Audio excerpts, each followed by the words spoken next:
नमस्कार, मैं दीपिका मिश्रा आप सभी लोगों का बालाजी ऑनलाइन क्लासेस में स्वागत करती हूँ। आज हम क्लास 5 हिंदी फर्स्ट मेधा में पार्ट 11 चांद की दुनिया चैप्टर पढ़ेंगे। आसमान में मौजूद ग्रहों, उपग्रहों, तारों, नक्षत्रों में सबसे निकटतम पड़ोसी है हमारा चांद। चंद्रमा और चंद्रमा की सतह के बारे में सरल भाषा में समझाता हुआ यह पाठ रोचक जानकारियाँ देता है। चलिए पढ़ते हैं। मयंक और मानसी अपने अपने बिस्तर पर बैठे थे। दोनों खिड़की से चांद को निहार रहे थे। गोल चमकीला चांद उनको बहुत सुंदर लग रहा था। पास में ही पिताजी आराम कुर्सी पर बैठे किताब पढ़ रहे थे। पिताजी, चांद पृथ्वी से कितनी दूरी पर है? मयंक ने जिज्ञासा दिखाते हुए पूछा। चांद हमारी पृथ्वी से लगभग 3,84,000 किलोमीटर दूर है। यदि कोई दिन रात लगातार चलता रहे तो चांद तक पहुंचने में लगभग 250 वर्ष लगेंगे, पिताजी ने बताया। मयंक और मानसी एक दूसरे की तरफ आश्चर्य से देखने लगे। तभी माँ की आवाज़ सुनाई पड़ी। वे सबके लिए मिठाई लेकर आई थी। माँ ने सबको मिठाइयाँ दी। पिताजी, चांद के बारे में और भी बताइए ना, मानसी ने उत्सुकता दिखाते हुए पूछा। पिताजी ने आगे बताया, चांद रात में रोशनी देता है, लेकिन उसके पास स्वयं की रोशनी नहीं होती। वह तो सूरज से प्रकाश लेकर ही चमकता रहता है। पिताजी, चांद बड़ा है या हमारी पृथ्वी? मयंक ने उत्सुकता से पूछा। चांद बहुत छोटा है। सच तो यह है कि आकार में हमारी पृथ्वी चांद से लगभग 4 गुना बड़ी है, पिताजी ने बताया। पिताजी, हमें चांद पर कुछ पेड़ दिखाई दे रहे थे। क्या चांद पर हमारी पृथ्वी की तरह पेड़ पौधे हैं? मयंक ने मिठाई खाते हुए पूछा।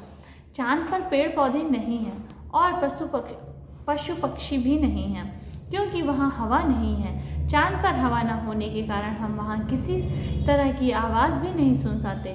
लगता है जैसे बहरे हो गए हों, पिताजी ने कहा। फिर क्या है चांद पर? अब मानसी ने पूछा।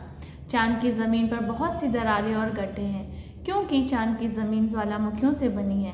एक और मज़े की बात बताऊं, चांद पर 15 दिन तक लगातार दिन अर्थात उजाला रहता है और 15 दिन तक रात, पिताजी बोले। फिर उन्होंने कहा, अच्छा चलो अब तुम लोग सो जाओ, बहुत रात हो गई है।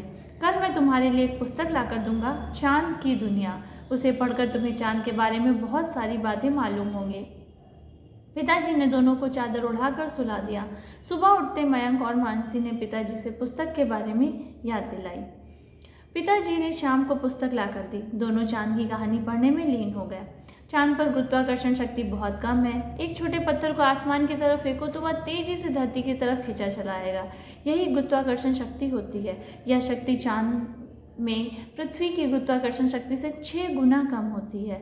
इसलिए अगर हम किसी को एक हाथ से चांद पर उठाना चाहें तो आसानी से उठा सकते हैं। वहाँ पर हल्की सी छलांग लगाएं तो लंबी दूरी लांघ सकते हैं। चांद पृथ्वी से बहुत दूर है। वहाँ जाने के लिए साधारण विमान की नहीं बल्कि अंतरिक्ष यान की ज़रूरत होती है। चांद पर हवा नहीं है, इसलिए आवश्यकता के अनुसार हवा साथ ले जाई जाती है। हाँ, एक ज़रूरी बात, अंतरिक्ष यात्रा करने के लिए विशेष वस्त्रों की भी ज़रूरत होती है। चांद की ज़मीन पर सबसे पहला कदम नील आर्मस्ट्रॉन्ग ने 21 जुलाई 1969 को रखा था। 1969 यह तारीख सबको याद है क्योंकि इसी दिन अंतरिक्ष यान अपोलो 11 चांद की सतह पर पहुंचा था। इस यान में 3 यात्री थे।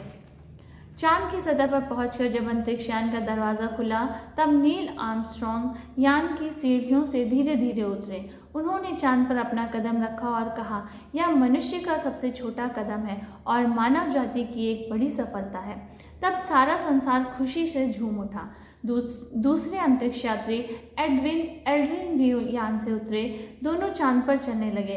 वे आसानी से नहीं चल पा रहे थे। वे रुक रुक कर लड़खड़ा कर चल रहे थे।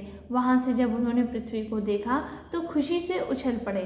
तीसरे अंतरिक्ष यात्री माइकल कोलिंस यान के अंदर ही रहे। इंसान धरती से चांद को देखता है, लेकिन पहली बार किसी ने चांद से धरती को देखा, है ना मज़ेदार बात।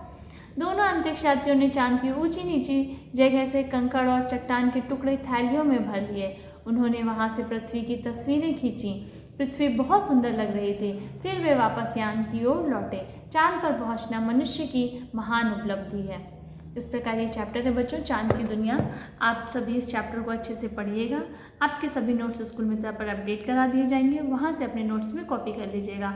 अपना ध्यान रखिएगा, अच्छे से रहिएगा। Thank you.